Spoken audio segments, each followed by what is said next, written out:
Manalangin tayo sa Panginoon. Ituro mo po sa amin, Ama naming Diyos, ang iyong katuwiran. Ituro mo po sa amin, Panginoon, ang iyong salita. Lagyan mo ang aming puso ng pagkatakot sa Panginoon. Sapagat ang pagkatakot sa Panginoon ang umpisa ng kaalaman. Kailangan namin ang iyong salita sa gabing ito. Ang mga kaalaman na galing sa Panginoon, na galing sa iyong salita. Kayo po ay gumawa sa aming kalagitnaan ng pangunawa sa aming mga isip. Na magkaroon kami ng panibagong pag-iisip, pagbabagong ng puso, pagbabago ng kalakasan. At hinihiling ko sa iyo, Panginoon, na ang lahat ng ito ay maging pundasyon ng aming pagkakilala kay Kristo. Sa pangalan ng Panginoong Hesukristo. Ito po ang aming samot dalangin. Amen.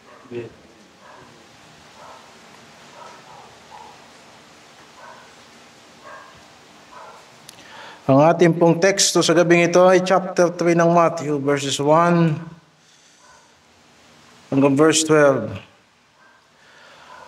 At ang ating tema ay ang paghahanda para sa pagdating ng hari. 2,000 taon na nakalilipas, dumating sa lupang ito ang anak ng Diyos, ang ating Panginoong Hesukristo. Gayunpaman, itinuturo ng ating banal na kasulatan na naparito siya unang beses para iligtas ang kanyang bayan mula sa kasalanan. Naparito siya sa unang pagkakataon upang sa pamamagitan ng kanyang pagkamatay at pagkalibing at muling pagkabuhay, magkaroon ng pundasyon ang kanyang bayan na tinatawag na iglesia. At mula sa Jerusalem, ang kanyang iglesia noong una ay nangaral ng ebanghelyo sa lahat ng bansa patungkol sa biyaya ng Diyos at sa paghahari ng Diyos. Bago siya umakyat sa langit, binilinan niya ang kanyang mga alagad na dapat silang humayo, bautismuhan ng lahat na nagdesisyon na maging mga alagad ni Kristo. At si Kristo ay magiging kasama ng iglesia hanggang sa katapusan ng sanlibutan. At sa dulo ng sanlibutan, ayon din sa banal na kasulatan ay babalik si Kristo.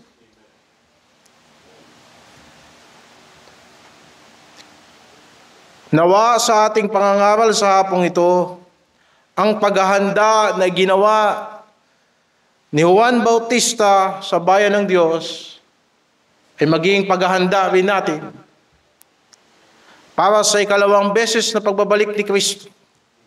At sa ikalawang beses na pagbalik ni Kristo ay hindi na para magligtas, kung hindi para humatol sa mga hindi sumasampalataya. Noong una, hindi siya naparito para humatol. Naparito siya para mamatay at magbigay ng buhay sa mga sumasampalataya sa Kanya. Subalit, sa ikalawang pagkakataon, pagbalik ni Kristo, ay hahatulan niya ang sanlibutan sa Kanyang katwiran. Sa ating teksto, sa verse 1, na mga araw na yaon ay dumating si Juan Bautista at nangaral sa ilang ng Judea na nagsasabi, magsisi kayo sapagkat malapit na ang kaharian ng langit.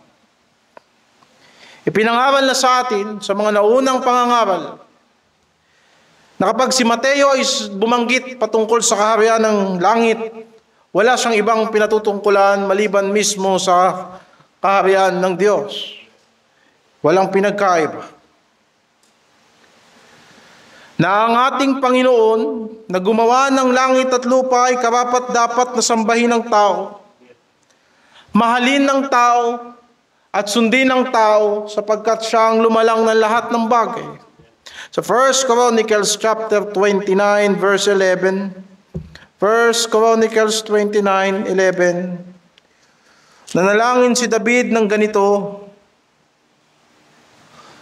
Iyo, O Panginoon, ang kadakilaan at ang kapangyarihan at ang kaluwalhatian at ang lahat ng pagtatagumpay at ang karangalan, sapagkat lahat na nanga sa langit at nanga sa lupa ay iyo. Iyo ang kaharian, O Panginoon. Ikaw ay natataas na Pangulo sa lahat. Kung kaya't sa Biblia, kapag binanggit po ang kaharian ng Diyos, ang binabanggit po natin ay ang kadakilaan ng Diyos. Pagka binabanggit po natin ang kaharian ng Diyos, ang binabanggit po natin ang karangalan ng Diyos, ang kanyang kaluwalhatian at ang kanyang pagtatagumpay. Ang kaharian ng Diyos ay hindi patungkol sa kadakilaan ng tao, kapangyarihan o kaluwalhatian ng tao o para sa ating pansariling tagumpay. Ito po ay patungkol sa tagumpay ng Diyos. Patungkol ito sa realidad na ang lahat ng bagay ay sa Diyos at ang buhay natin ay sa Diyos. Lahat ng meron tayo ay para sa Diyos at tanging sa Diyos. Sa makatuwid, ang pangangaral ng Ebanghelyo ng kaharian ng Diyos ay pangangaral ng lahat ng tao ay dapat magpakumbaba kay Kristo, magpasakop kay Kristo. At isang araw ang kaharian na yan ay magiging hayag sa lahat na kahit si Satanas ay kikilala sa kaharian na yan. Sapagkat sinasabi ng banal na kasulatan, bawat tuhod ay luluhod at bawat bibig ay magpapahayag na si Jesucristo ay Panginoon para sa kaluwalhatian ng Ama. Subalit anong dapat gawin ng tao bilang paghahanda sa pagdating ng kaharian ng Diyos? Sinabi rito sa pangangaral ni Juan Bautista, magsisi kayo sapagkat malapit na ang kaharian ng langit. Anong sinasabi ng talata? Pagsisisi, ang tanging paraan, ang paghahanda upang kung sa mga oras na ito ay magpapakita ang Panginoon, ikaw ay magiging karapat-dapat sa Kanya. Oo, maaaring alam na natin ang patungkol sa pananampalataya. Alam natin ang kredo, na kahit ang dyablo ay marunong magdasal, kahit ang dyablo ay marunong magpahayag ng mga sita sa Biblia, pero sinasabi ng banal na kasulatan at ang mismo ng ating Panginoong Jesucristo, maliban na ikaw ay magsisi, ikaw ay mapapahamak pa rin. Kaya't sinasabi ni Juan Bautista rito, magsisi kayo sapagkat ang kaharian ng langit ay malapit. At ano ang mangyayari sa pagdating ng kaharian ng Diyos? Binanggit niya sa talatang 3 mula kay Propeta Isaias, ang pagdating ng kaharian ng Diyos ay hindi basta pagdating ng isang gobyerno, o hindi ito basta pagsasaayos ng lahat ng bagay, ng lahat ng pangit ay aayusin ng Diyos.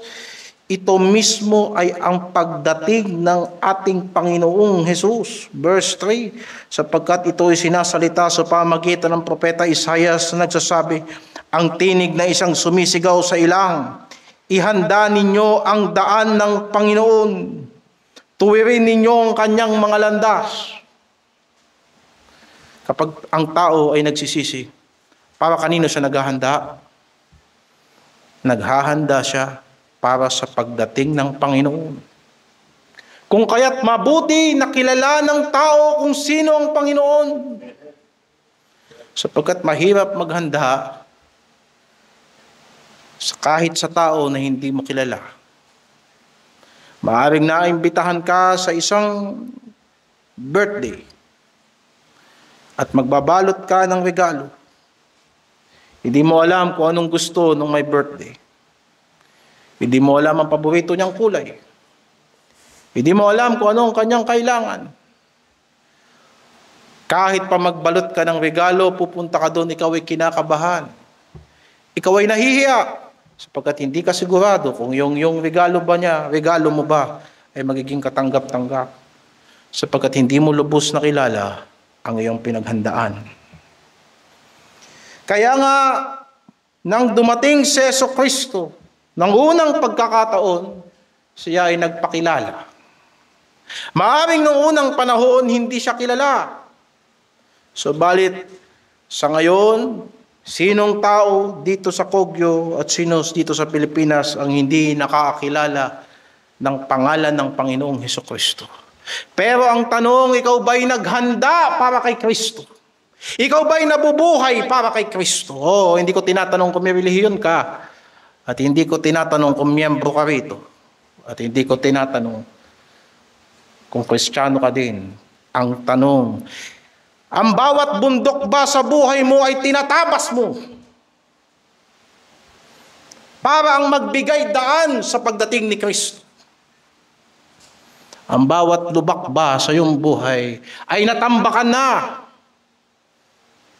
Ikaw ba ay nagsisi? Sapagkat babalik at darating ang Panginoon. Walang ibang paghahanda. Hindi ka maihahanda ng iyong sakripisyo. Hindi ka maihahanda ng iyong anumang bagay na gawa mo sa iyong sarili. Mamaya maiintindihan natin kung anong ibig sabihin ng Panginoon dito sa pagsisisi. Pagdating ng kaharian ng Diyos, magdarating ang Panginoong Hesukristo.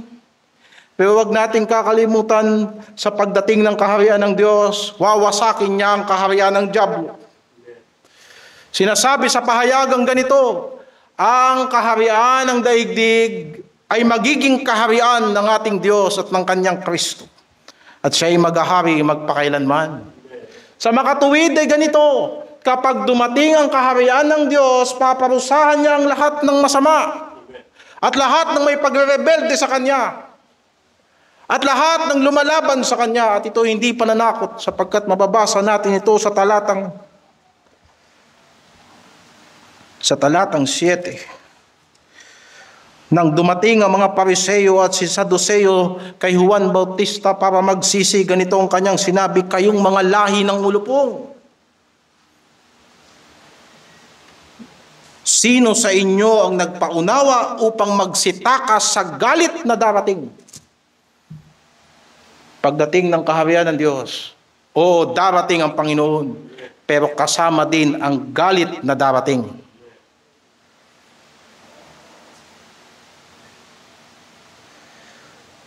Ang mga tao sa panahong ito, tinitignan ang relihiyon na parang candy.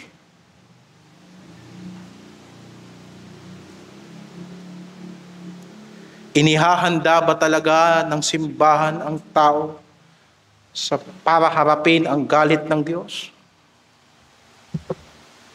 Ipinangangaral ang Ebanghelyo sapagkat may galit ang Diyos.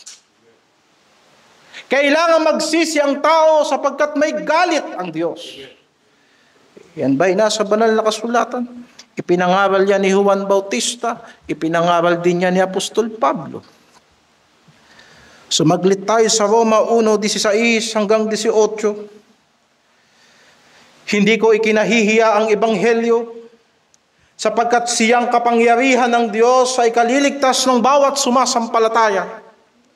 Unay sa mga Hudyo at gayon din sa Griego, sapagkat dito ang katuwiran ng Diyos ay nahahayag mula sa pananampalataya hanggang sa pananampalataya.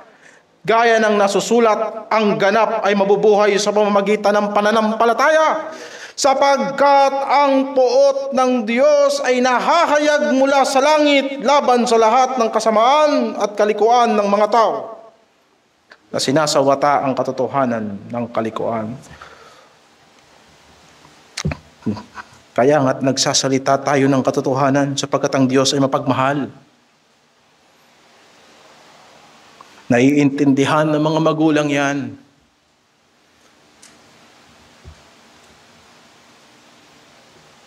Na hanggat ang anak mo ay hindi nakakaunawa sa iyo at siya iyong tinutuwid, magagalit siya sa iyo, pero kailangan mo siyang ituwid. Sapagkat ang pag-ibig ay hindi natutuwa sa kasamaan. Ang pag-ibig ay nagsasabi ng totoo, lalo na kung merong parusang darating. Di ba't sinabi ng banal na kasulatan, nalalaman natin ang pagkatakot sa Panginoon nating hinihikayat ng mga tao? Takot ba talaga tayo sa Diyos?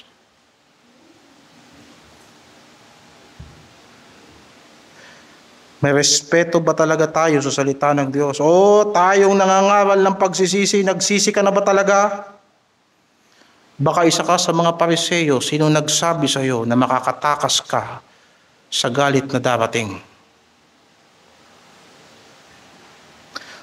Dahil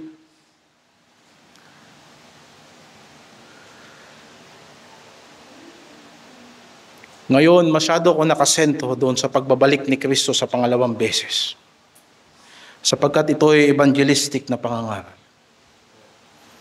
Kung ito ay expository na pangangaral na simple, nagbigay ako ng maliwanag na emphasis patungkol sa unang pagdating ni Kristo.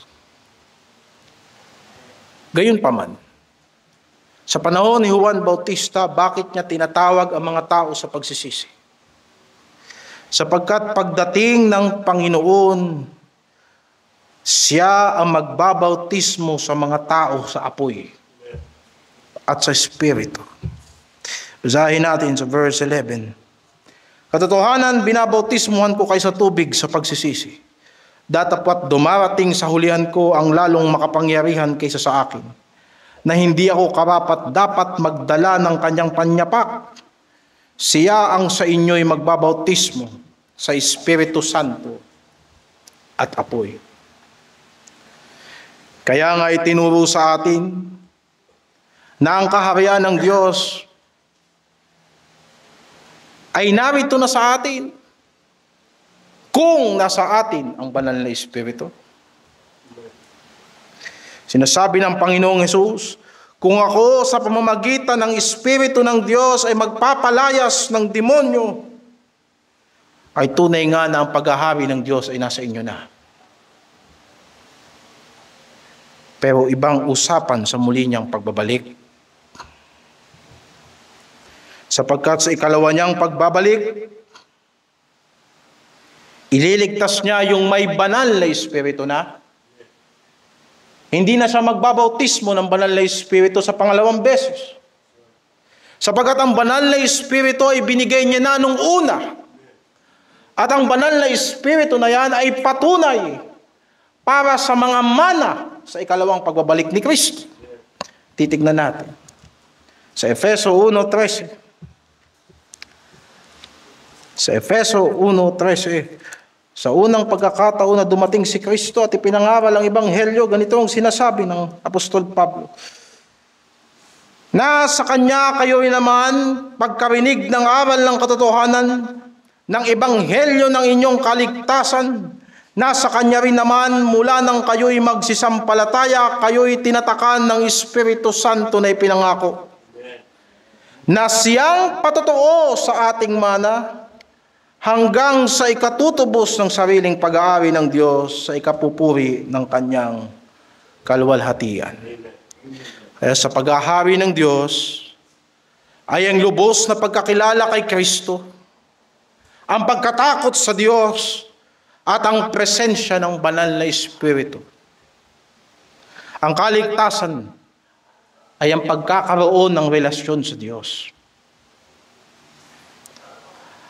At makikita mo ang relasyon na ito hindi sa pagkakaroon ng lukso ng dugo, kung hindi sa lukso ng Espiritong nananahan sa atin.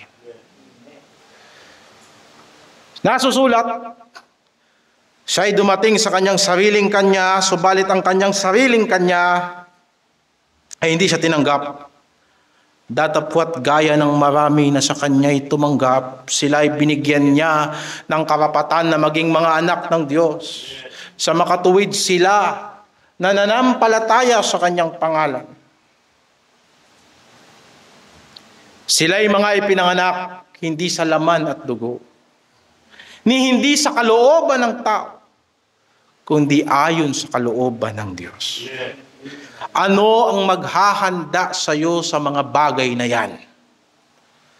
Ano ang magdadala sa iyo sa pagkaunawa kay Kristo? Ano ang magdadala sa tao na matakot sa Diyos at seryosohin ang kanyang salita? Ano ang magdadala sa atin sa pag-aasam at pagnanais ng paghahari ng banal na Espiritu sa ating mga buhay? Ano ang magdadala sa iyo sa kaharian ng Diyos? Magsisi kayo sapagkat ang kaharian ng Diyos ay malapit na. Ang pagsisisi, ang tanging paraan para ang mga tao ay maihanda sa paghahari ni Kristo. Ang pagsisisi. Ang tunay na pananampalataya ay nagsisisi. At ano ang turo ni Juan Bautista? Ano ang pagsisisi? Bumalik tayo sa Mateo 3, makikita mo una sa talatang 6 na ang pagsisisi ay pagpapahayag ng kasalanan.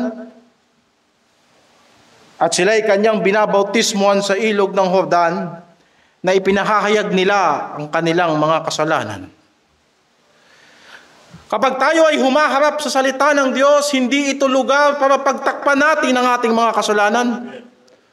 Oo, tayong lahat ay mga makasalanan, pero hindi natin kailangan magsinungaling sa Diyos. Hindi tayo kailangan magkubli sa ating mga relihiyon, hindi tayo kailangan magkubli sa ating self-righteousness. Sapagkat ipinahahayag dapat ang kasalanan. Makikita mo dyan na sila'y binabautismuhan ni Juan Bautista. Yan ay paraan din ng pagpapahayag. Sapagkat maraming nagsasabi na sila'y ligtas na, pero nang pag iyong challenge na sumunod sa tubig na bautismo, sila'y nahihiya. Sapagkat makikita ng tao. Pero itong mga taong ito, isipin mo, sila'y mga Pariseo, mga eskriba. Nanonood doon kung sino mga nagpapabautismo kay Juan, samantalang si Juan ay hindi naman talaga siya galing sa mga eskriba at Pariseo. Bigla siyang sumulpot sa bundok. Nandoon ang mga Pariseo at mga eskriba, hindi para talaga mag-aaral at matuto at hindi para magsisi, kundi magsiyasat at maghanap ng butas. Mababasa mo yan sa John chapter 1. Pero ang mga tao na nagpahayag ng kasalanan nila sa pagpapaniwala na ang Diyos ay matuwid at matapat at magpapatawad ay hindi nahihiya sa harapan ng Diyos. Sapagkat ang pagsisisi ay pagpapahayag ng kasalanan. Subalit, hindi yan nagtatapos doon. Sapagkat kapag ang tao ay nagsisi, ang Diyos ay nagpapatawad.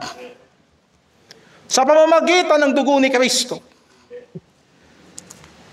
1 John chapter 1. 1 John chapter 1. Verse 9.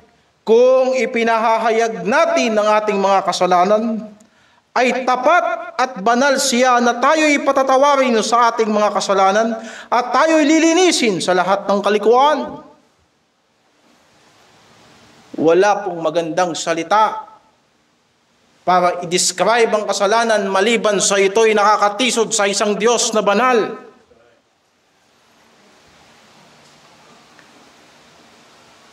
Ang iglesia ng Diyos ay hindi lugar para i-tolerate ang mga kasalanan. Bakit po? Sapagkat kaya nga po ipinangangaral ang pagsisisi. Ang ibig sabihin ba niyan, tayo hindi nagkakasala. Nakalagay sa talatang 10, hindi natin pwedeng sabihin na tayo hindi nagkasala. Baka ginagawa nating sinungaling ang Diyos at ang kanyang salita ay wala sa atin. Pero bakit sinasabi? At pinapangaralan tayong magsisi, sapagkat higit sa lahat, ang pagsisisi ay pagkilala sa kabanalan ng Diyos. Marahil pakiramdam natin, hindi tayo masyadong makasalanan. Bakit? Sapagkat kinukumpara natin ang ating mga kasalanan sa kasalanan ng ating kapwa. Sa kasalanan ng ating kapitbahay, sa kasalanan ng mga adik, sa kasalanan ng mga may bisyo. At sasabihin, ako'y walang bisyo, hindi ako masyadong makasalanan. At sasabihin ng isang estudyante, ako'y nag-aaral mabuti, hindi ako masyadong makasalanan. At marami pang dahilan.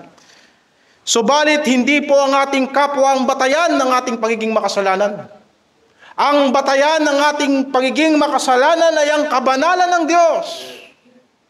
Kung kaya't kapag tayo po ay nagpapahayag ng ating kasalanan, sinusukat po natin ang ating kasalanan hindi sa ating kabutihan, kundi sa kabutihan ng Diyos. Sapagkat sinasabi sa talatang 5, ito ang pasabing aming narinig sa Kanya at sa inyo'y aming ibinabalita na ang Diyos ay ilaw at sa Kanya'y walang anumang kadiliman. Kung sinasabi nating tayo'y may pakikisama sa Kanya at nagsisilakad tayo sa kadiliman, nagbubulaan tayo at hindi tayo nagsisigawa ng katotohanan. Sa panahong ito na lahat Kristiyano na. Kung kaya't kagaya sa panahon ni Juan Bautista, ito ang dapat ipangaral, magsisi sapagkat ang paghahari ng Diyos ay malapit na. Huwag niyong sabihin mga Baptist kayo. Kung hindi kayo lumalakad sa salita ni Kristo na pinakikinggan niyo araw-araw at linggo-linggo, nagbubulaan tayo. Subalit kung ipahahayag natin ang ating mga kasalanan, siya ay matuwid at tapat na magpapatawad sa atin. Kung kaya't dito po sa Bible Baptist Church, mahalaga ang salita ng Diyos. Bakit? Ito ang batayan. Ito ang batayan. Ang mali sa Biblia, mali yan sa harapan ng Diyos, yan ang dapat nating tignan na mali. It doesn't matter kung tinotolerate na sa masamang panahong ito ang kasamaan. Kung ang mga tao ngayon wala nang hiya sa paggawa ng kasalanan, huwag nyo nating sabihin na ang salita ng Diyos ay makaluma. Kung ang daigdig ay ginawa ng Diyos sa pamamagitan ng Kanyang salita sa makatuwid sa bawat himaymay ng daigdig na to, yan ay hinulma sa pamamagitan ng salita ng Diyos. Anong ibig sabihin? Kagaya na ang Diyos hindi naluluma, ang Kanyang salita rin na hindi naluluma. Ngunit isang masakit na bagay na ang mga relihiyon ay kumukumpirma na sa tao. Ang mga aral ay depende na sa kung anong gustong marinig ng tao. Na mga simbahan na after sa pagpaparami, hindi sa isang banal na pamumuhay. Ng mga ngaral na after sa dami ng offering, hindi kung ang mga miyembro ba ay nababago. Pakinabang higit sa kabanalan. Hindi ganyan ang aral ng Biblia. Na kahit itong si Juan Bautista nangaral sa bundok, hindi niya binola ang matataas na pinuno ng mga Hudyo. Ang kanyang suot ay balat lang ng hayop. Salamat sa Panginoon, nakasuot ako ng Amerikana. Dahil mapagmahal ang mga Kristiyano rito. Gayunpaman, ang agenda ng Diyos sa tao ay ito. Magpahayag tayo sa Kanya ng ating mga kasalanan. Siya ay banal. Kilalanin natin siya. Sa Kanya tayo nagmula, sa Kanya tayo babalik. May magsasabi, ayokong pumunta sa simbahan na yan sapagkat ako'y hinahatulan. Maraming salamat sa komento mo. Sapagkat hinahatulan ka talaga. Subalit, ipag-isipin mo, kaninong hatol? Hatol ko ba? Hatol ba ng ating kredo? Hatol ba ng mga miyembro? Hindi. Kung ito ay galing sa Diyos, ito ay hatol ng Diyos. Hindi ba't sinabi ng banal na kasulatan, siyang sumasampalataya ay hindi na hinatulan. Subalit ang hindi sumasampalataya ay hinatulan na. Marami nagsasabi sa atin, sumampalataya na tayo, pero bakit hindi kayo nagsisisi? Hindi ba ang pinapangaralan ng paulit-ulit, pinakita mong hinatulan ka na? Nakasulat ba sa banal na kasulatan yun? Oo, mga kapatid.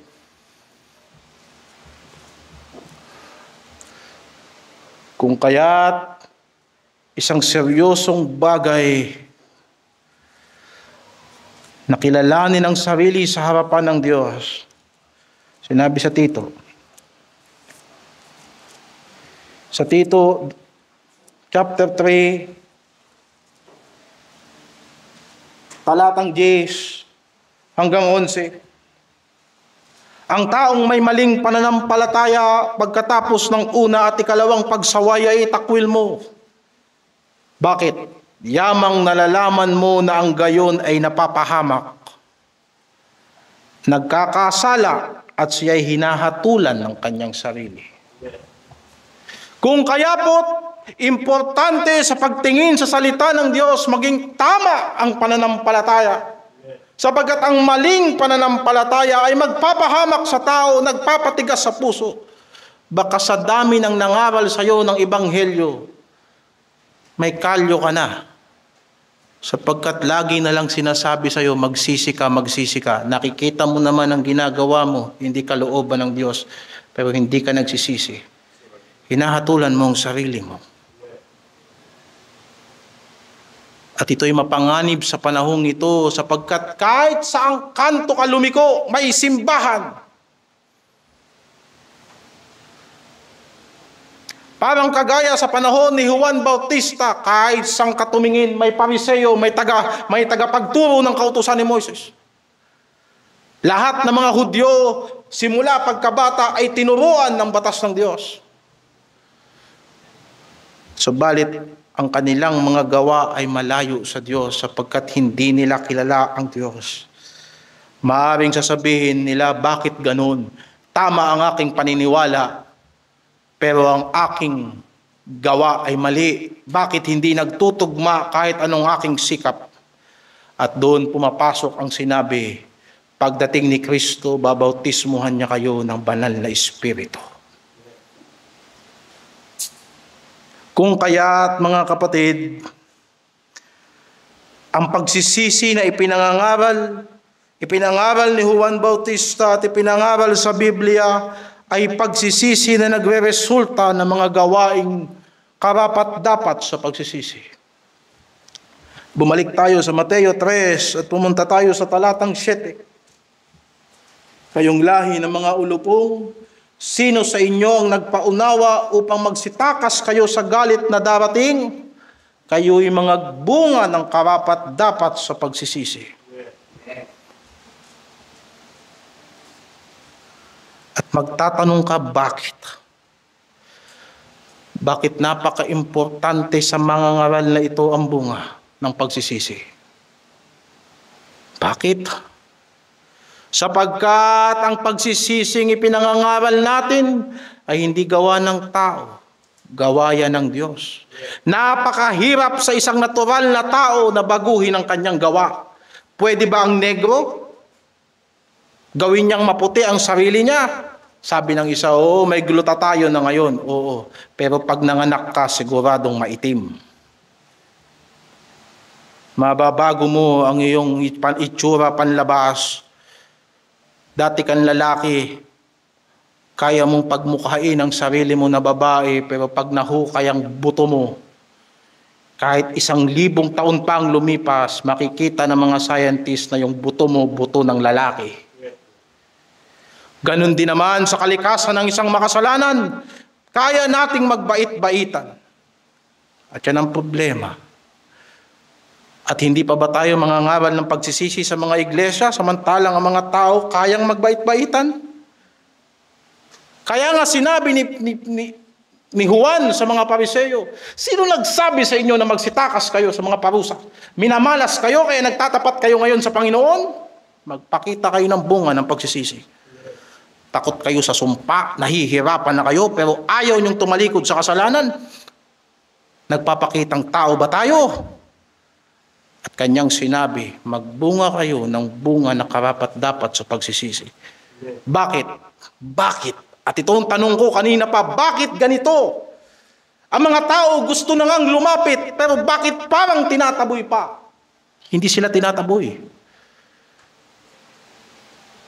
Sila'y pinag-iisip sa kanilang mga ginagawa. Bakit? Hindi tayo lalapit dahil self-righteous tayo. Huwag mo sabihin sa sarili mo na anak ka ni Abraham. Sapagkat ganito ang pagsisisi na ipinangangaral ng Ebanghelyo. Kahit sa mga bato, kaya ng Diyos na gumawa ng isa pang Abraham.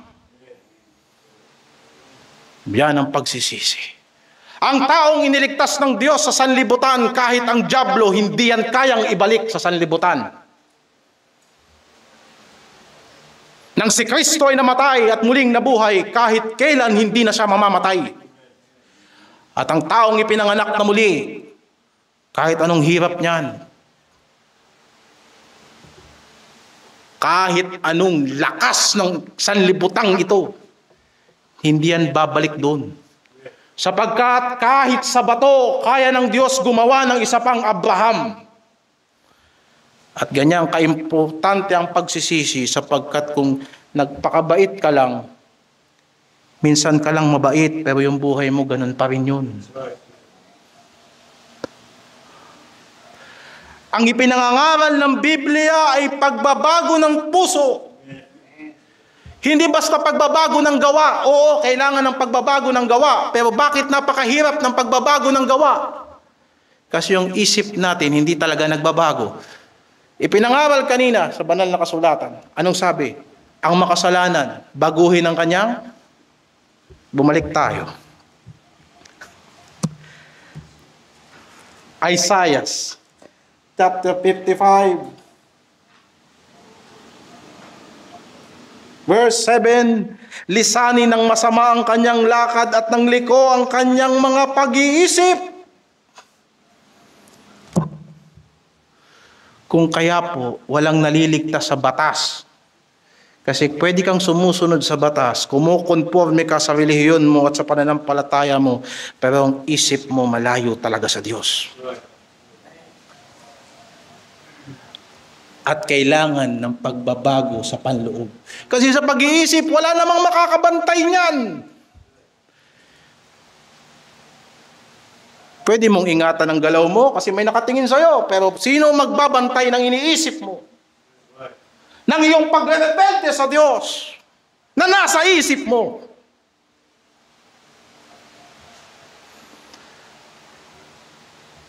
May magsasabi, nangangaral ka na ang kaligtasan sa gawa. Hindi. Bago ng pag-iisip. At sinong gagawa niya na honestly sa harapan ng Diyos? Espiritu lang ng Diyos. Yan po ang kaligtasan na itinuturo ng Biblia. At makikita mo kung bakit sinasabi sa banal na kasulatan na ang ministeryo ni Apostol Pablo ng mga kataasan ng pag-iisip ay ibinabagsak. Kasi ang tao pwedeng mayabang sa isip pero kunwari nagpapakumbaba. Pwede ba yun, pastor? O kaya nga maraming nananalo, di ba, sa eleksyon?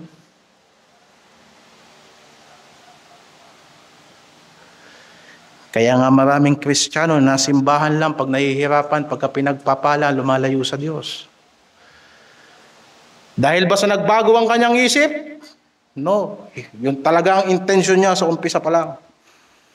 Kaya mga kapatid, babalik na ang Panginoon. Kaya't ang salita ng Diyos ay hindi lamang para magbaptis kayo. Huwag kayo magbaptis. Wag. Wag.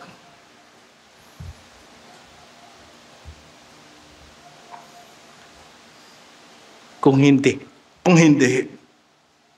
ay pinangangaral ang salita ng Diyos para ang mga konsyensya natin, itambad natin sa Panginoon. Sapagkat ang salita ng Diyos ay buhay at mabisa. Bakit siya mabisa? Mabisa ba na ipinangaral ang salita ng Diyos, pero yung tao ayaw magsisi? Parang hindi naman mabisa. Mabisa pa rin. Kasi kahit ayaw magsisi ng tao, Nakita niya kung anong klaseng tao siya. Ulitin mo yung talata.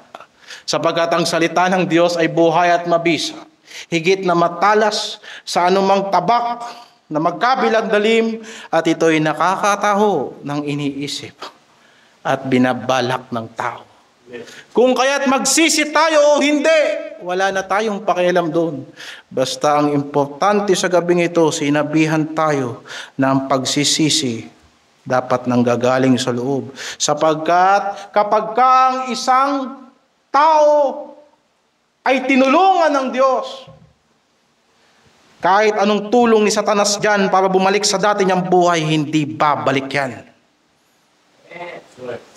Totoo. Kayo mga Kristiyano, naniniwala ba kayo na yung niligtas ng Diyos sa kasalanan, babalik pa sa kasalanan at minsan nagiging mas masahol pa kaysa dati? Hindi nyo kilala ang Panginoon. Kung ganyan ang karanasan ninyo, sinasabihan ko kayo, magsisi na kayo. Kung ganyan ang karanasan natin, yan din ang dahilan kung bakit hindi tayo umuusad sa buhay pananampalataya.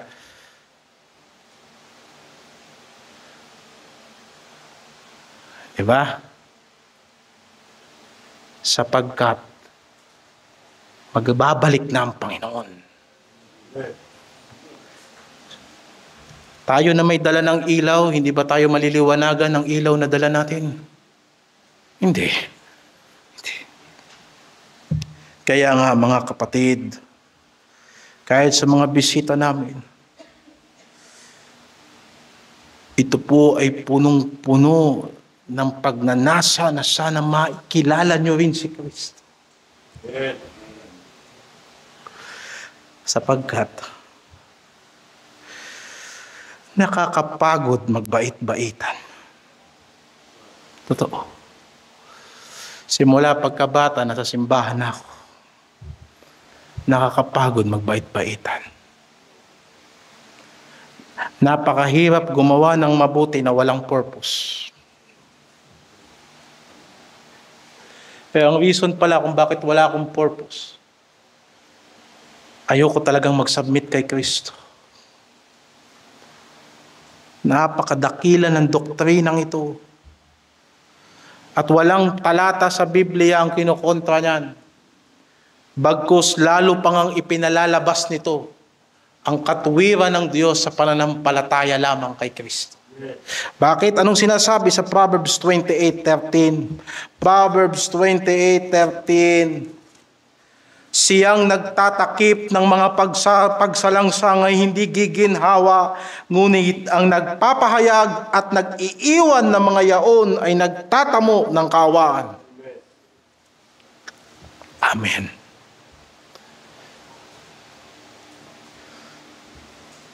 Nakakita ka ng taong kinaawaan ng Diyos?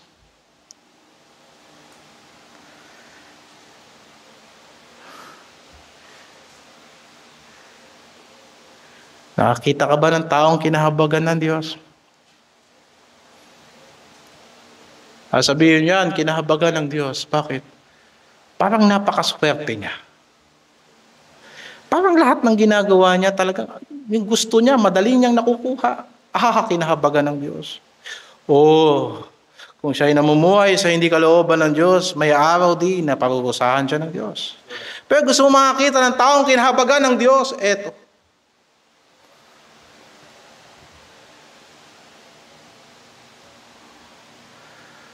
Natutunan niya magpahayag ng kanyang kasalanan sa harapan ng Diyos. Natutunan niyang iwan yung mga bagay na kanyang ipinahayag sa harapan ng Diyos. Sabihin mo, kilala ko yan. Yan ang awa ng Diyos. Isipin mo, bago ako namatay, tinuruan ako ng Diyos magsisi. Isipin mo, bago ka lagutan ng buhay, itinama ka ng Diyos sa tuwid na landas. Samantalang napakaraming dahilan para ipakapahamak ng tao. Isang malakas na lindol, may namamatay. May nagmalfunction na crane construction, may namatay. May bumagsak na poste sa construction, may namatay. At isipin mo, mamatay tayo na wala tayo sa Panginoon. Subalit binigyan ka ng Panginoon ng pagkakataon na makilala mo siya. Binigyan ka ng Diyos ng pagkakataon na habang may lakas ka, yung mga bagay na ayaw niya ay matutunan mong iwaksi sapagkat nakita mo si Kristo.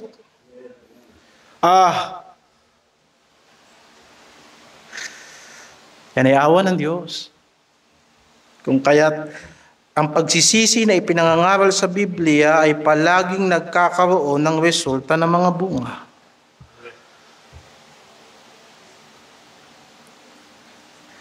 At ito ay mabiyayang pagkilos ng Diyos.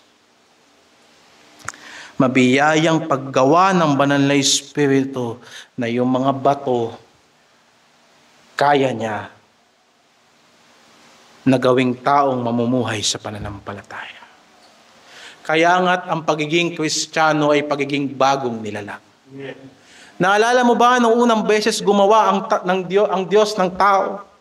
Sa unang beses kumuha siya ng alabok at ginawa niyang tao at hiningahan niya. At sinasabi sa Biblia na ang tao ay naging buhay na kaluluwa. Pero sa pangalawang pagkakataon, gumagawa uli ang Diyos ng bagong tao. Hindi gawa sa alabok, sapagkat ang alabok ay malambot. Halos walang substance ang alabok. Halos nililipad lang ng hangin ang alabok. Subalit ang tao na isang dating alabok ay pinatigas ng kasalanan. Pinagtigas ng kanyang pagmamatuwid. Pinagtigas ng kanyang pagrebelde sa Diyos. Gayon paman, kapag siya'y hiningahan ng Diyos, siya'y magiging buhay na kaluluwa. Sino ang magsasabi na hindi kaya ng Diyos magpatawad? Sino ang nagsasabi na hindi kaya ng Diyos na bumago ng buhay?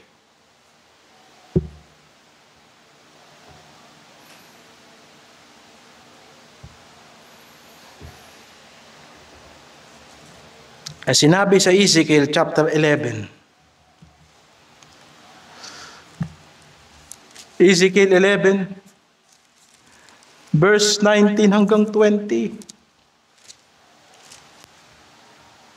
Aking bibigyan sila ng isang puso at aking lalagyan ng bagong diwa o bibigyan ko ng bagong espiritu ang loob ninyo at aking aalisin ang batong buhay sa kanilang laman at aking bibigyan sila ng pusong laman. Period. Hindi. May karugtong. Upang sila'y magsilakad sa aking palatuntunan at ganapin ang aking mga kahatulan at isagawa at sila'y magiging aking bayan at ako'y magiging kanilang Diyos. Purihin ang Panginoon. Hindi ka tao ng Diyos at hindi mo siya Diyos hanggat hindi niya inilagay ang banal na Espiritu niya sa loob mo. Hindi ka anak ng Diyos. At hindi mo siya Diyos hanggat hindi niya binago ang iyong panloob na pagkatao. Kung kaya't sinasabi ng banal na kasulatan, ito na ang panahon ng pagsisisi.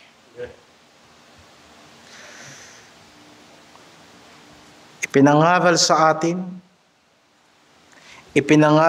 atin kanina sa Isaiah 55 verse 1 to 11. Bakit tayo nagsisisi?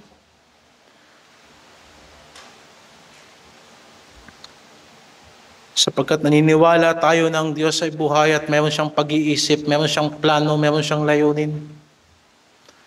Wala pa tayong lahat, Diyos na siya. Alam niya ang umpisa, alam niya ang katapusan. Maaaring nagpaplano tayo ng ating kinabukasan pero naiisip mo na pinahihintulutan ng Diyos yung pinahihintulutan niya.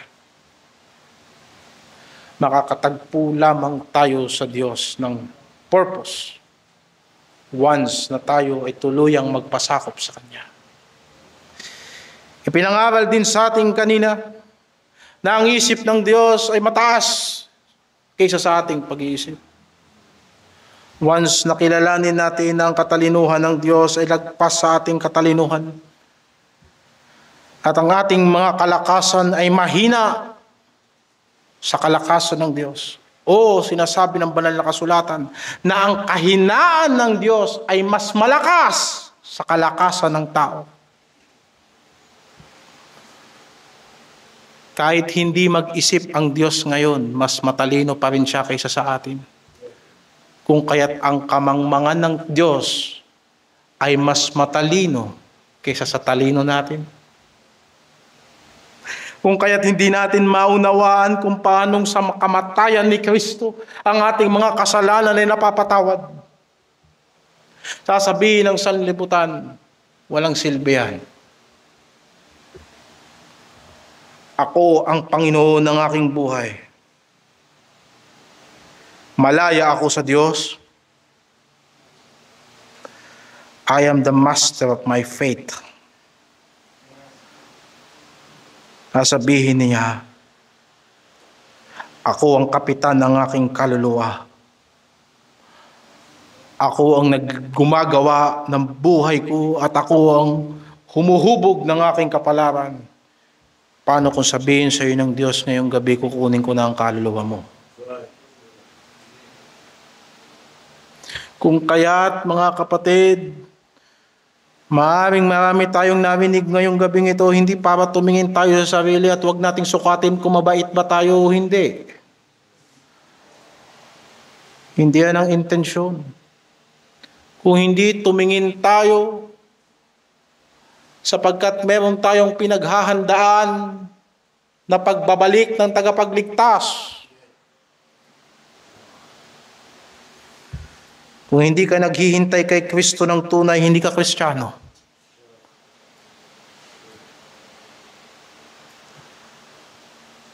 Kristiyano po ako, sabi ng isa. Pero nabubuhay ka lang sa daigdig na to. Ginagamit mo lang Diyos para sa sarili mo. Hindi ka Kristiyano. Bakit? Kaya tayo nagsisi, sapagkat babalik na ang Panginoon. Kaya po mga kapatid, mayroong isang bagay na dapat maiwan sa isip natin sa gabing ito kung bakit ganito ang pangangaral. Hindi para tumingin tayo sa sarili natin at magsiyasat, meron ba akong kabutihan? Maliligtas pa ba ako sa kasamaan ko? Kung hindi tumingin tayo sa tagapagligtas natin. Sapagkat hanggat hindi mo nakikilala na si Kristo, lagi kang magkakamali sa sukatan ng kabutihan mo at sa kasamaan mo. Sa makatuwid, nakita na natin ang epekto ng salita ng Diyos. Marami nang nagpatotoo sa atin. Marami nang nagbigay sa atin ng halimbawa. Maaaring sa mga bisita namin, mayroong dahilan kung bakit kayo napunta rito sapagkat inimbitahan kayo ng isang taong nabaitan kayo. Sumama kayo sapagkat natulungan kayo o anumang dahilan. Pero gusto ko sabihin sa inyo na ang kabaitan ng mga tao na inyong sinusundan, ginawa silang Diyos. Ginawa sila ng Diyos ng ganyan. Ginawa kami ng Panginoon na ganito. Maaring may nagawang kabutihan tayo sa kapwa at sa sanlibutan, pero sinasabi natin, bakit ka nakatingin sa akin? Na parang sa kabanalan ko kaya ako nagawa yan. Si Jesucristo na nasa langit ay nagsugo ng kanyang banal na Espiritu kung kaya nagagawa natin ang mga bagay na ito. So anong implikasyon ng mga bagay na ito? Wala tayo sa panahon ni Juan Bautista. At maaaring ulitin ko to sa Sunday.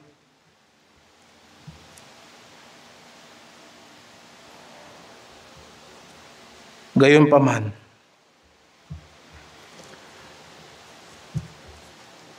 ano ang implikasyon sa atin ng mga bagay na ito? Pumunta tayo sa 2 Timoteo 2:25 hanggang 26. Umpisahan natin sa 24, ang alipin ng Panginoon na hindi nararapat na makipagtalo, kundi maamo sa lahat sapagkat sapat na makapagturo at matiisin. Na sa waying may kaamuan ang nagsisisalangsang, baka sakaling sila'y pagkalooban ng Diyos ng pagsisisi sa ikaalam ng katotohanan, at sila'y makawala sa silo ng diablo, nang bumihag sa kanila ayon sa kanyang kalooban. 3 implikasyon sa doktrina ng pagsisisi. Una, ito ay ibinibigay ng Diyos. Ito ay ibinibigay ng Diyos sa atin. At sa hapong ito, inaalok sa atin ng Diyos ngayon ang buhay ng pagsisisi. Maaaring paulit-ulit ang pangangaral. At yan ay dapat marinig ng lahat ng tao sapagkat yung pinag-uutos niya sa lahat na magsisi. Gayunpaman, ito ay mabiyaya at maawain at sinasadyang gawain ng Diyos. Minsan ipinakikita niya ito sa iyo sa pag-intindi niya sa iyo. Na marami sa atin magpapatotoo na sa kabila ng ating mga pagsuway ay ginagawan pa rin tayo ng mabuti ng Diyos. Maraming nagsasabi sa atin na kahit hindi tayo matapat, matapat ang Diyos sa atin. Tama yun. Pero bakit gumagawa ang Diyos ng mabuti sa atin sa kabila na hindi tayo mabuti sa Kanya? Para magpatuloy tayo sa kasamaan? Hindi. Yung sinasabi mo na biyaya at kabutihan sa iyo ng Diyos, ginagawa niya yan para yung masama mong gawain, talikuran mo na. Nasa Biblia yun. Roma 2:4. Roma 2:4. O hinahamak mo ang kayamanan ng kanyang kabutihan at pagtitiis at pagpapahinuhod, na hindi mo nalalaman na ang kabutihan ng Diyos ay siyang umaakay sa iyo sa pagsisisi?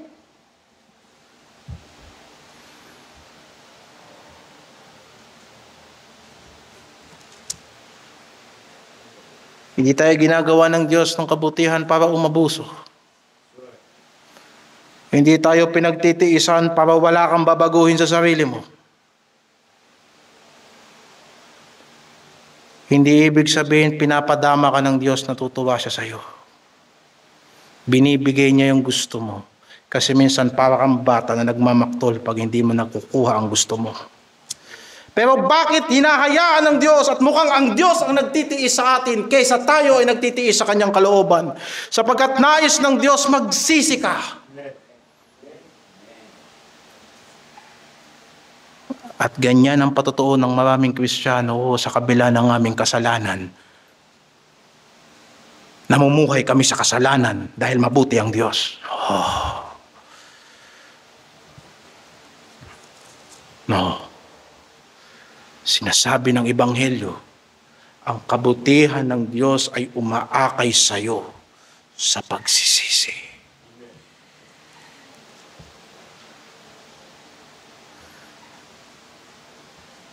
Sa kabila ng pagsuway natin sa Panginoon, hindi ka pinapaulanan ng Diyos ng apoy, hindi dahil sa natutuwa siya sa iyo, kundi binibigyan ka niya ng pagkakataon na iwan mo yung ginagawa mo.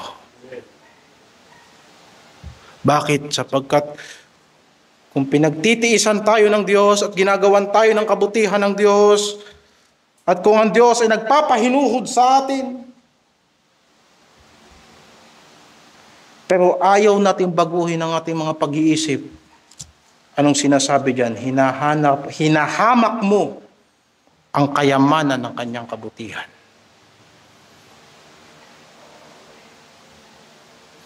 Sa kabila ng paulit-ulit, sasabihin mo, wala akong kailangang baguhin. Pero alam mo na meron. Kaya't ang pagsisisi ay ibinibigay ng Diyos. Huwag mong hamakin ng Diyos. At ang paghamak sa pagsisisi, verse 5, datapwat ayon sa iyong katigasan at ang iyong pusong hindi nagsisisi, ay nagtitipon ka sa iyong sarili ng puot sa kaarawan ng kapuotan at pagpapahayag ng tapat na paghukom ng Diyos.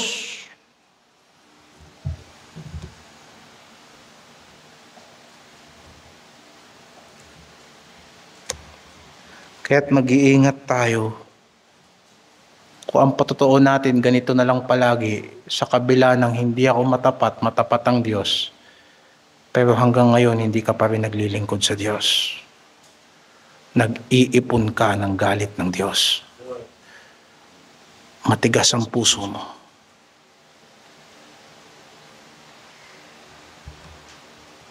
Samantalang alam natin ang kabutihan ng Diyos. Ituloy natin. Kung kaya't, Pastor, masakit ka mangaral. Nakakasama ng loob at ako'y nalulungkot sa pangangaral mo. Kailangan mo yan sapagkat ang kalumbayan ang magdadala sa iyo sa pagsisisi. 2 Corinthians 7 verse 10. Sapagkat ang kalumbayang mula sa Diyos ay gumagawa ng pagsisisi sa ikaliligtas. Na hindi ikalulungkot, datapwat ang kalumbayang ayong sa sanlibutan ay ikamamatay. Bakit hindi mo ikalulungkot? Dahil sa oras na magsisi ka, hindi mo yan pagsisisihan na nagsisi ka. Walang totoong Kristiyano na nakilala si Kristo at pagkatapos sinabi niya, sana hindi ko tinanggap si Kristo. Walang totoong tao na matapos na naglingkod kay Kristo, sinabi niya, sana dinala ko naglingkod kay Kristo. Baka hindi si Kristo pinaglingkuran mo. Kaya't kailangan bigyan tayo ng kalumbayan mula sa Diyos. Ang simbahan na hindi lugar para ang tao ma-entertain. Kailangan nating marinig yung walang mga taong walang mga bagay na walang taong magsasabi sa atin. Sapagkat kung may magsasabi man sa atin, lalayo na tayo sa kanila. Ano sabihin mo, pamukhang nadaya ako. Akala ko, simpleng simbahan na mapupuntahan ko. Hindi nyo ito maririnig sa pare.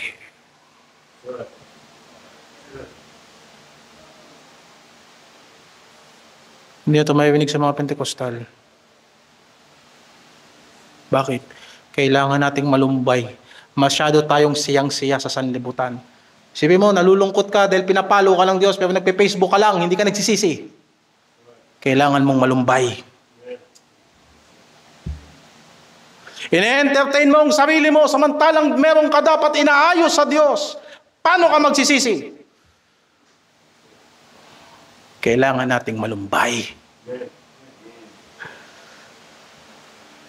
At yan ay galing sa Diyos. Bigyan mo kami ng kalungkutan sa kasalanan. Bigyan mo po kami, Panginoon, ng takot sa iyo. Lumapit tayo sa Panginoon sapagkat once na sumuko tayo kay Kristo, hindi mo yan pagsisisihan. Ang trabaho ng mga ngaral ay yung mga taong ligalig ay magkaroon ng kapayapaan. At yung masyadong mapayapa sa sarili, magsiyasat ka. Kailangan natin maliglig para mag-isip ka, ako ba'y nasa pananampalataya? Ako ba'y totoong Kristiyano?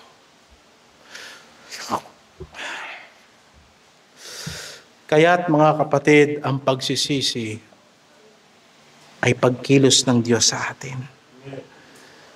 Huwag mong palagpasin ang kanyang kabutihan, ang kanyang pagtitiis, ang pagkakataon, yung buhay. Isipin mo, alam mong mamamatay ka sa ginagawa mo at hindi ka pa namamatay. At wag mo sabihin na malakas ang kapit mo sa baba. Kasi kahit yung dyablo na kinakapitan mo, parehas kayong paparusahan ng Diyos. Pero bakit hindi ka pa namamatay? Sapagkat gusto ng Diyos, pwede ka pang magsisi.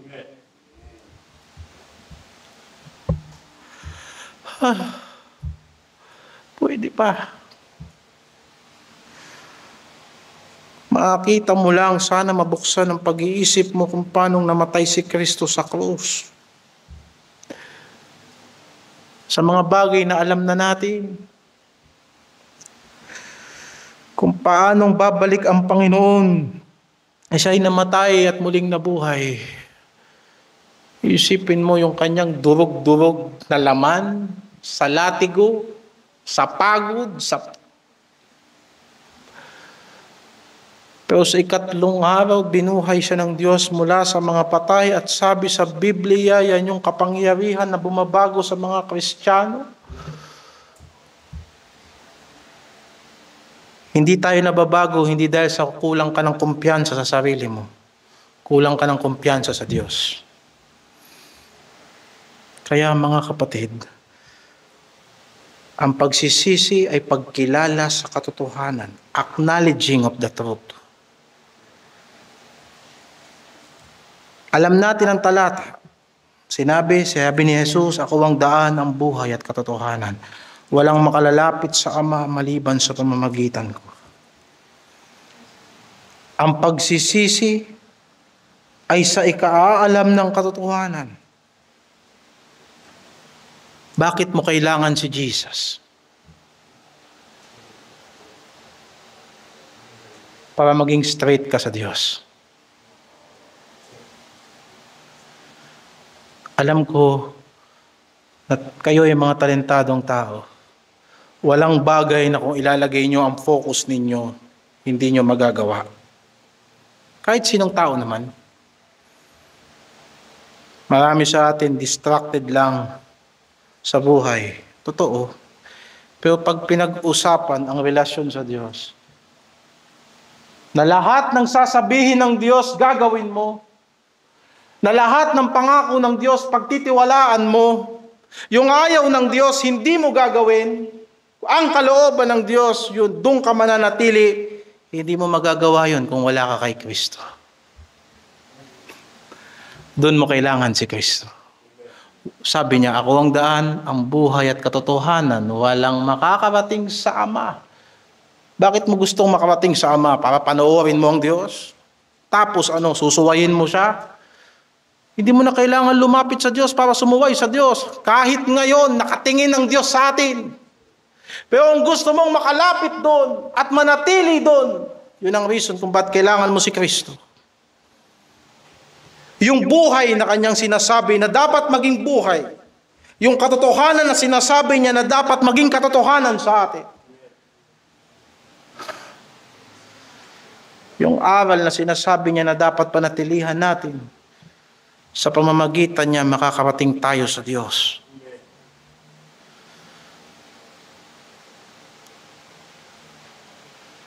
Hindi ito dahil sa nahihirapan na tayo, kaya tayo nagsisisi. Ba't ako magsisisi? Mukhang hindi naman ako nahihirapan. Mukhang wala naman akong kailangang ayusin sa buhay ko. Sa ikaalam ng katotohanan, ano ba ang katotohanan? Yung katotohanan na isinapangaral ni Kristo. Kung malalaman mo lahat ng aral ni Kristo at yung buhay mo malayo sa aral ni Kristo, marami kang kailangang pagsisihan. Sapagkat yung aral ni Kristo, yun lang ang magdadala sa atin sa Diyos. Di ba? Sabi ni Kristo, limutin mo sarili mo, buhatin mo ang krus araw-araw. Isusuka yan na sa libutan.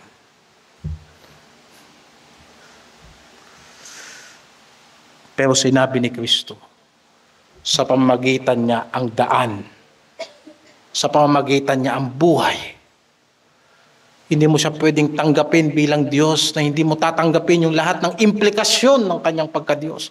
Hindi mo siya pwedeng tanggapin na Panginoon ng buhay mo na hindi mo isasama yung implikasyon ng kanyang pagka-Panginoon.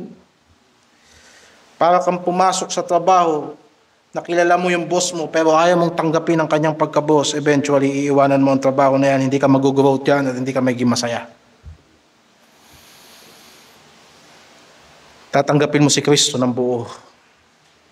At yan ang katotohanan. Ang pananampalataya kay Kristo ay laging sinusundan ng pananatili sa kanyang salita. At sa pananatili sa kanyang salita, makikita mo ang iyong paglago. Saan? Na habang tumatagal ka sa salita ni Kristo, nakikita mo ang progreso mo na nakakatakas ka sa kasalanan. Nasa banal na kasulatan ba ito? Nasa banal na kasulatan. John chapter 8. Kaya't kayo mga bagong Kristiyano, maaaring nag-i-struggle kayo ngayon, yung mga bisyo nyo dati, hinahabol kayo. Sa una na paglalabanan nyo, pero habang lumalakas ka, lalo yan magiging matindi. Anong sabi ng Panginoon? Manatili ka sa kanyang salita. At makikita mo, John 8, chapter 8, verse 31, sinabi nga ni Jesus sa mga Hudyong yaon na nagsisampalataya sa Kanya, kung kayo'y magsisipanatili sa aking salita, kung magkagayo'y tunay nga kayo'y mga alagad ko, at inyong makikilala ang katotohanan. At ang katotohanan ay magpapalaya sa inyo. At kanya'y kanilang sinagot, kami binhi ni Abraham, parang kagaya ng mga Pariseyo kanina. Kami ibinhi ni Abraham, kailan may hindi pa naging alipin ni numang tao, paano mo sasabihin kayo'y magiging laya? Sinagot sila ni Jesus, katotohanan sinasabi ko sa inyo, ang bawat nagkakasala ay alipin ng kasalanan. I-connect mo yun sa 31. At ang katotohanan na magpapalaya sa inyo. Saan? Kaya hindi po yan sa pagsisikap talaga ng tao. Nasa pananatili kay Kristo. Nasa pananampalataya kay Kristo. At ang kailangan natin maintindihan na sa tuwing binabasa natin ang Biblia, anong dahilan? Para makalaban tayo sa mga kasalanan na matagal nang umaalipin sa atin. Yun ang sinabi niya. Manatili kayo sa aking salita at ang katotohanan na magpapalaya sa inyo. Saan? Sa kasalanan. Kaya wag mo sabihin na mag-aaral tayo ng Biblia na wala tayong aayusin sa mga sarili natin. You see? Yun po ang reason. Ang salita ng Diyos ay palaging may epekto sa ating buhay. Pakabanalin mo sila sa iyong salita. Sanctify them to thy word. Thy word is truth. Kami ba ay nananatili sa salita ng Diyos sapagkat po kami ay mabubuting tao? Hindi. We need God's word on a daily basis. So that habang nagpapatuloy, tayo ay nagkakaroon ng degree of freedom. Hindi simple financial freedom. Hindi basta anumang klaseng freedom, kung hindi freedom mula sa kasalanan na naghihiwalay sa atin sa Diyos. And then lastly, ang pagsisisi ay paglaya sa mga patibong ng dyablo.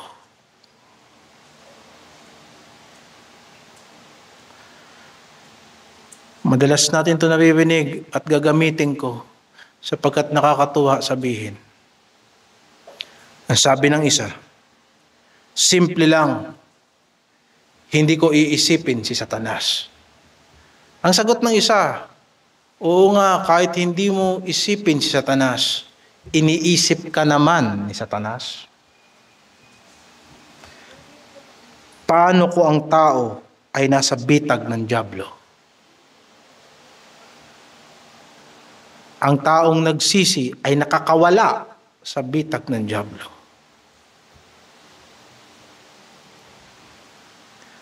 At ano ang intensyon kung bakit ang dyablo ay bumibitag? Bakit? Ito yon, sapagkat gusto ng dyablo na mabuhay ka sa kanyang kalooban at hindi sa kalooban ng Diyos. Hindi ba nakasulat yun doon? Balikan mo yun for 2 Timothy 2:26. At sila'y makawala sa silo ng dyablo na bumihag sa kanila ayon sa kanyang kalooban.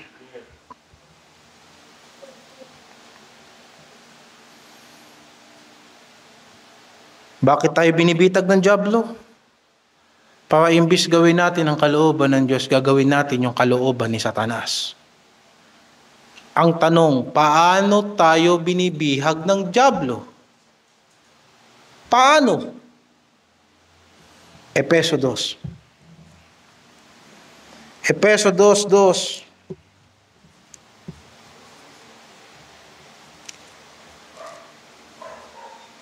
Verse 2. Na inyong nilakaran noong una ayon sa lakad ng sanlibutan ito, ayon sa pangulo ng kapangyarihan ng hangin. Ay, yung pangulo ng kapangyarihan ng hangin. Dyablo yun. Pastor, paano mo sinabing dyablo yun? Yung pangulo ng kapangyarihan ng hangin. Ipitan nyo dyan. Punta ka sa 6. Punta ka doon sa Ephesians 6. Punta ka sa verse 11. Magbihis kayo ng buong kagayakan ng Diyos upang kayo'y magsitibay laban sa lalang ng dyablo. Sapagkat ang ating pakikipagbaka ay hindi laban sa laman ng dugo, kundi laban sa pamunuan, laban sa kapangyarihan, laban sa namamahala sa kadilimang ito, sa sanlibutan, laban sa mga ukol na espiritu na kasamaan sa mga dakong kaitaasan. Bakit natin binasa yan? Bumalik tayo sa Ephesians 2:2. Para mapaglinawan ninyo na yung mga espiritu ng hangin yan ang dyablo. At ang kanyang mga kampon at masasamang espiritu na ngayon ay gumagawa sa mga anak ng pagsuway. Sa gitna ng mga yaon, tayo rin naman na ibang panahon ay nabubuhay sa kahalayan ng ating laman, na ating ginagawa ang pita ng laman at ng pag-iisip, at tayo nooy katutubong mga anak ng kagalitan gaya naman ng mga iba. Bakit ipinangangaral ang pagsisisi? Sapagkat ang tao hanggat hindi nagsisisi ay alipin ng dyablo. Yeah. Hindi ko naman nahahalata at hindi ko nararamdaman, hindi ako sumusuka ng laway na green. Yan, kanonood mo ng exorcism. Hindi naman ako napoposes at hindi ako nagwawala sa mga classroom. May paliwanag ang psychology dyan. So bakit ganun? Paano mo mahahalata? Ibitag nga. Kaya nga bitag eh. Trap. Na ano? Na yun palang sistema ng sanlibutan yan, kung yan ang nagpapagalaw sa tao, kung yung laman natin at hindi espiritu ng Diyos ang nagpapasunod sa tao, ikaw ay nasa bitag. Kung kaya't ang ginagawa natin ay pagsuway sa Diyos. Hindi ko naman nahalata, bitag nga eh. Pero ikaw magsabi, gaano kadali sumunod sa Diyos? Gaano kadali na iwan yung mga bagay na ayaw ng Diyos ginagawa mo?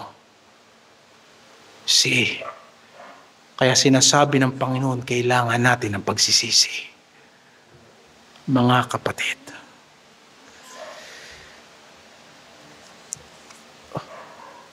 Yan ang tema ng anniversary natin sa 22nd anniversary. Mga bisita namin, imbitado uli kayo next week. Ang aming anniversary sa buong buwan ng Nobyembre Gabi-gabi yan, tuwing 5 ng gabi o ng hapon. Sa limang Sunday ng November. Ulit-ulitin natin ito. Na sinabi ni Pablo kay Timoteo, sinabi ni Pablo na tinanggap niya sa Panginoon, inililigtas kita mula sa mga tao at sinusugo kita sa mga tao para buksan mo ang kanilang mga mata at ituon mo sila mula sa kadiliman tungo sa liwanag, mula sa kapangyarihan ng dyablo tungo sa Diyos.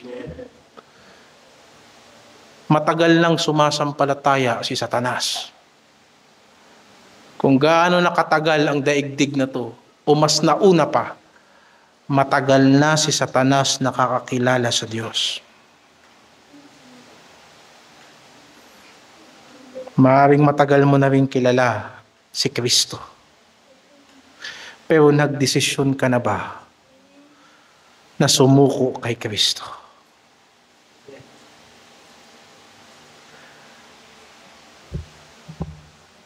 Yan ang ebanghelyo na paghahari ng Diyos.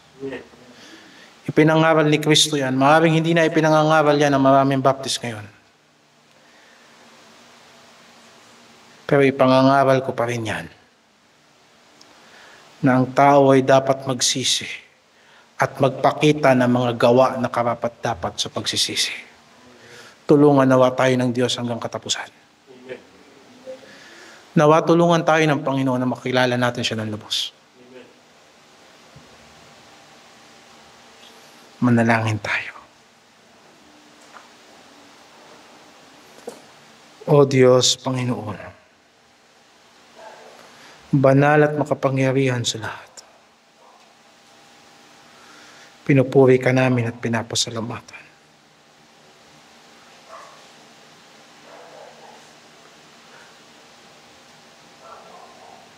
Iniligtas mo kami at magbibigay ka ng kaligtasan sa sinumang nagnanasa nito. Sinabi mo na kung hahanapin ka namin, matatagpuan ka namin. Na kung kami magpapahayag ng aming mga kasalanan sa iyo, kami po ay makakatagpo sa iyo ng kapayapaan at kapatawaran.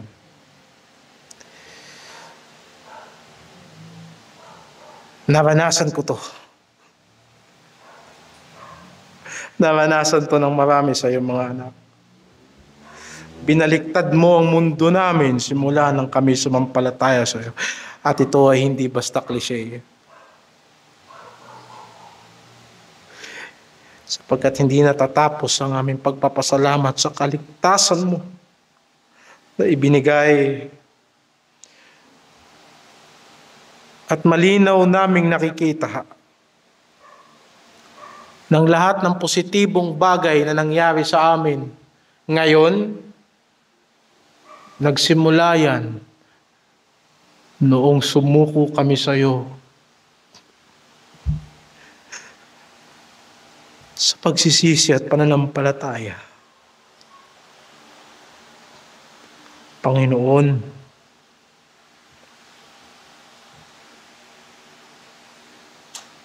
iparanas mo tula sa lahat ng mga taong kilala namin. Nawa sa pangangaral ngayong gabi, nagkaroon sila, napukaw ang kanilang atensyon. Nagkaroon sila ng pagnanasa na makilala si Kristo. Sana, O Diyos, kahit sa mga Kristiyano na sa gabing ito, nag-trigger ito ng pamumuhay sa kabanalan. Sapagkat ikaw ay darating, ang iglesia ay dapat matagpuan na karapat-dapat sa iyo. Sa gabing ito, pinupuri ka namin, sinasamba ka namin. Salamat sa kabutihan mo. Salamat sa pagliligtas mo. Nawa sa aming mga kapatid, sa gabing ito, Kayo po ang nanguna sa aming mga isip at puso. Kung may mga taong hindi magdidesisyon sa gabing ito, ay tulungan mo po kami na matulungan sila sa pagdidesisyon. Salamat, Panginoon, sa gabing ito. Nawa mula sa aming mga puso ay makapamuhay kami sa liwanag ng pagbabalik ni Kristo. Sa pangalan ng Panginoong Hesus. Amen.